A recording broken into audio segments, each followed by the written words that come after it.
Media persons, मैं सबका बहुत बहुत शुक्रिया करती हूँ कि आप अपनी बहन को, बेटी को यहाँ समर्थन देने के लिए आए। और बाबूजी आज हमारे बीच में चल के आए हैं। किसान मुझे लगता है किसी पहचान की मोहताज नहीं है। आपने जो आवाज देखी, गाजीपुर बॉर्डर पे हम भी थे, रात दिन रहते थे, हमने सारी चीजें अपनी आंखों के सामने से देखी। जो मूवमेंट उठी थी, मोर्चा तो बड़े टाइम से चल रहा था, किसानों का मूवमेंट तो बड़े टाइम से चल रही थी, लेकिन जो सच्ची आवाज गाजीपुर बॉर्डर से उठी और जिस दिन आपने 10,000 से ज्यादा लोग रातों रात गाजीपुर बॉर्डर पे देखे थे, वो सिर्फ और सिर्फ इस शख्सियत की वजह से। जोरदार तालियां बजाइए नेताजी राकेश टिकैत के लिए। हमेशा मैं इसलिए बोलना चाहती हूँ, आज आप यहाँ पे आए, आपने ये साबित कर दिया कि अगर कोई एक छोटा भाई जो कमजोर है किसी तरीके से, तो बड़ा भाई उसका सहारा देने कैसे आता है समाज का, जो सशक्त है, जिसके पास वो आवाज है, जिसके पास वो ताकत है। आपने यहाँ आके ये साबित कर दिया कि हम एक हैं, हम मूल निवासी हैं इस देश के, और हर लड़ाई हम एक होकर जीत सकते हैं। ये है असली बहुजन समाज। और एडवोकेट महमूद प्राचा जी का तहे दिल से शुक्रिया, मिशन सेव कॉन्स्टिट्यूशन के नेशनल कन्वीनर, जिन्होंने हर मजलूम की हमेशा आवाज उठाई है और हमेशा साथ दिया है। मेरे केस को मजबूती देने से लेकर हम सब की आवाज सुनना और साथ देना, पीछे सपोर्ट देना हमेशा, और सही रास्ते पे चलना सिखाना और अडिग अटल कैसे रहना वो सिखाया है। प्रोफेसर रतन लाल हमारे बीच में, जोरदार तालियां बजाएं। ये वो शख्सियत है, मैं ये इसलिए बताना चाहती हूँ कि यही दिल्ली विश्वविद्यालय है, वो प्रोफेसर है और मैं भी यहाँ पे प्रोफेसर थी, ठेके पे हम थे, ठेके पे। ये परमानेंट है, फर्क सिर्फ इतना है क्योंकि सब कुछ तो ठेके पे ही हो गया इस सरकार के आने के बाद। अब सिचुएशन ये है, ये मैं इसलिए आपको बताना चाह रही हूँ, थोड़ा सा मैं नेताजी को भी बता दूं कि क्या हुआ है। प्रोफेसर रतन लाल के बारे में बताना क्यों जरूरी है, क्योंकि हमने बहुत कुछ सीखा है इनसे। ये वो प्रोफेसर है जिनके ऊपर एक फर्जी FIR, जिसके अंदर कोई मेरिट नहीं था, वो FIRs जो दिल्ली, जब दलितों की बारी आती है, जब SC ST OBC मिनोरिटीज की बारी आती है, तो दिल्ली पुलिस फटक से कर देती है FIR। अच्छा, इनके ऊपर डंडा चलाना है, इनको जेल में भेजना है, फटाफट FIR कर दी। इतनी बड़ी शख्सियत पे फर्जी FIR। और यही यूनिवर्सिटी, यही वाइस चांसलर साहब ने, यही DU के एडमिनिस्ट्रेशन ने, जब इनका प्रमोशन के लिए सारी एलिजिबिलिटी, सारे क्राइटेरिया दुरुस्त थे, वो प्रमोशन रोक दिया। क्या कह के कि इनके ऊपर FIR है, केस कोर्ट में पेंडिंग है। और यही क्रिमिनल, ये देखें आप, क्रिमिनल, ये देख रहे हो मच्छर, क्रिमिनल सविता रॉय, ये क्रिमिनल, क्योंकि मैं बता रही हूँ उसकी खुद की कोई औकात नहीं है, क्योंकि ये संघ का झंडा डंडा अभी से उठाने लगी। ये इलीगली बैठी है अपनी पोजीशन पे। मैं जो भी बात बोलती हूँ पूरे तथ्यों के साथ बोलती हूँ और पूरे प्रूफ के साथ बोलती हूँ। कोई भी चीज, आप किसी भी चीज का सबूत चाहते हैं तो मैं आपको दे सकती हूँ। तो ये क्रिमिनल, जिसने डॉक्टर रितु को, मेरे केस में इस क्रिमिनल पे FIR तो हुआ, चार्जशीट भी जमा होगी। अब आप सोच लो, SC ST एक्ट में दिल्ली पुलिस से चार्जशीट करवाना कितनी बड़ी बात है। बाबूजी, चार्जशीट जमा होगी, वो धाराएं आप देख लें, धाराएं जो लगी है इस पे, इन पे तो खाली FIR थी। इनकी हेयरिंग में मैं थी, जज भी हंस रहा था ये क्या केस है, वो भी हंस रहा था ये क्या ले आए हो। और ये चार्जशीट जमा होगी, धाराएं देख लो, नॉन बेलेबल। किसी धारा में 2 साल की सजा है, किसी धारा में 7 साल की सजा है।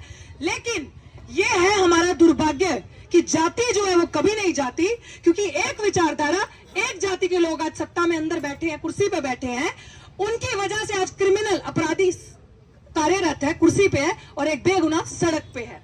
अब बताएं हम अपने हक की आवाज कहां उठाए। 35 बच्चों की फ्रॉड चिट्ठी बनाई, और वाइस चांसलर, अभी हमारे पास बहुत सबूत ऐसे हैं जो हम आपको आने वाले वक्त में देंगे। वो वाइस चांसलर साहब का नाम लेकर कहती है, ये हम बताएंगे आपको, वो वाइस चांसलर का साहब के नाम लेके कहती है, वाइस चांसलर साहब मेरे साथ खड़े हुए। और वाइस चांसलर साहब बड़ी बड़ी जगह जाते हैं, पार्लियामेंट्री कमेटी में, SC कमीशन में उनका नुमाइंदा जाता है और बोलता है हमें तो पता ही नहीं था, हमें तो कुछ पता ही नहीं है। लेकिन वो क्रिमिनल क्लेम कर रही है पता है, इसका सबूत हम आपको देंगे, वो कोर्ट में भी देंगे और आगे भी देंगे। लेकिन ये भी एक प्रोफेसर है सविता रॉय, और ये भी एक प्रोफेसर है, मैं भी एक प्रोफेसर हूँ। तो कौन सी ऐसी चीज है कि उस क्रिमिनल को अंदर रखा हुआ है और हम बेगुनाह लोग बाहर हैं और ये पर्चे झेल रहे हैं?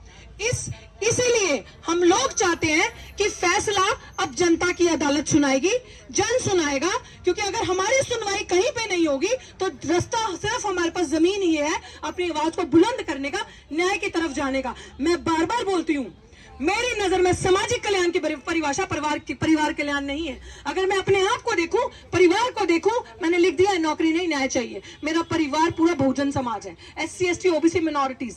मुझे किसी एक से मतलब नहीं है, पूरे परिवार से मतलब है। मेरी लड़ाई इंस्टीट्यूशन में हो रहे कास्ट डिस्क्रिमिनेशन, जो जाति के आधार पे, नस्ल के आधार पे हमें प्रताड़ित किया जाता है। अगर हमारे अंदर टैलेंट दिखता है, हम दलित आदिवासी बच्चे अच्छे अंग्रेजी कैसे बोल रहे हैं, अच्छा पढ़ कैसे रहे, अच्छे कपड़े कैसे पहन रहे हैं, हाशिए पे आ जाते हैं, टारगेट पे आ जाते हैं, इनसे बर्दाश्त नहीं होता। तो ऐसी रणनीति करके, ऐसी साजिश बनाकर एक 35 बच्चों की फ्रॉड चिट्ठी, आप सबको ही पता है, मेरे अगेंस्ट लगाई, जो पकड़ी गई।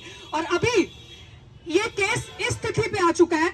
अब 6 तारीख को मैं आप सबसे, नेताजी मैं आपसे भी हाथ जोड़ के विनती करती हूँ, 6 तारीख को हमारा बहुजन अधिकार मार्च है, जिस मार्च में हमारे जितने लोग सताए हुए हैं, जितने लोग प्रताड़ित है, हमने इनको अभी थोड़े दिन पहले टीजर दिखाया था, वो ट्रेलर है, पिक्चर फिर कभी दिखाएंगे आने वाले टाइम पे। लेकिन उस टीजर में आप सबको अपनी संख्या बल लेके आना है, क्योंकि हम संविधान को मानने वाले, हमारी हर एक चीज पीसफुल तरीके से करते हैं।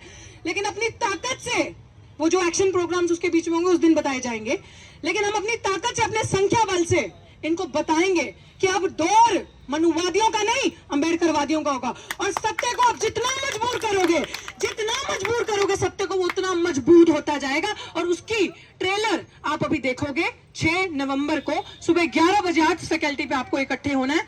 और यहाँ से पीसफुल मार्च शुरू होगा, जिसमें वाइस चांसलर का घेराव किया जाएगा। बड़ी अच्छी बात है वाइस चांसलर तक ये वीडियो आज पहुंच जाएगी, बहुत बढ़िया बात है। तो क्योंकि ये कुलपति को मैं क्यों कह रही हूं, ये कुलपति सुन ले, जातिवाद का चरित्र आपका सामने आ रहा है, इसका नहीं आ रहा। ये तो मच्छर है, ये तो छोटी सी इंप्लॉय है यहाँ की, कहती तो गुंडी है अपने आप को, बेचते भी है यहाँ पे क्रिमिनल्स मिलके वाइस चांसलर के साथ। लेकिन यहाँ एक परिवार में सबसे ऊंचा जो व्यक्ति होता है, अगर बाप है या माँ है, परिवार का छोटा इंसान गलती करता है, कुछ करता है, तो बड़ा मुखिया सजा देता है, बड़ा मुखिया फैसला लेता है। लेकिन ये मुखिया ही जब करप्शन को सपोर्ट कर रहा है, जब क्रिमिनल को सपोर्ट कर रहा है, तो आज लड़ाई इस गुंडी से नहीं है, इस क्रिमिनल से नहीं है, आज लड़ाई वाइस चांसलर से है। क्योंकि वाइस चांसलर की शय के सामने सब कुछ हो रहा है। 2 मोर्चे हमारे सामने लगे थे, वो उठा दिए गए। यूनिवर्सिटी का एडमिनिस्ट्रेशन खुद उनको जूस पिला रहा है और उन प्रोटेस्ट को उठा दिया गया, सामने इस गेट के सामने लगा था।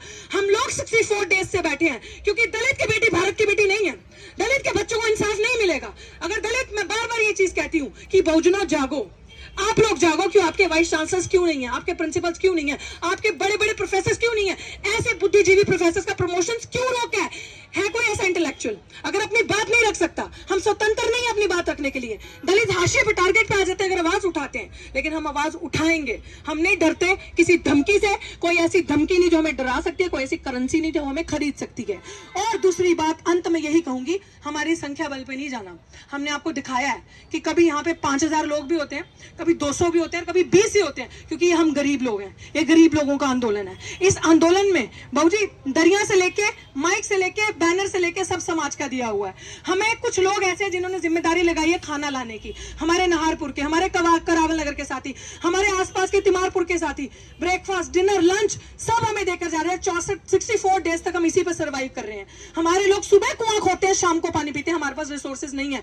लेकिन तिल फुल जितना भी हम करते हैं, हम करेंगे। मैं पंजाब की उस धरती से आती हूँ, उन गुरुओं का खून मेरी रगों में है, जिन्होंने कहा था पुरजा पुरजा कट मरे कबू न छाड़े खेत।